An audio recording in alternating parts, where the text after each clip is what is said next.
عليكم ورحمة الله وبركاته. أعزائي المتابعين، جينا لكم بفيديو جديد، ودائما بنجاوب على أسئلة بتتعرض علينا وبنوضحها، وما بنكتفيش إن احنا بنجاوب الشخص اللي ذاته على الخاص على سؤاله، ولكن بنحب نعمم السؤال عشان لربما يكون في شخص تاني حابب يعرف المعلومة.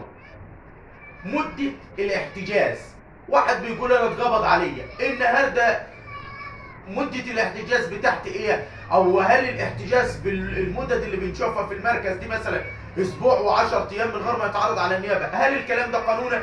بص يا باشا، ضابط الواقعة ماليش حق يحتجزك اكتر من 24 ساعة.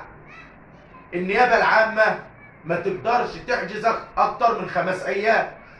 رئيس فرع النيابة ليه الحق لحد 35 يوم.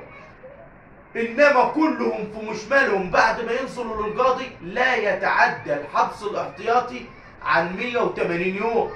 بعد ال 180 يوم اما يخلى سبيل المتهم لحين الفصل في القضيه، او انه يتحال القضيه للمحكمه المختصه للفصل في النزاع. انما الطرق العشوائيه اللي بيتحجز بيها الواحد بالاسبوع وبالاثنين في المركز ده كلام مش قانوني.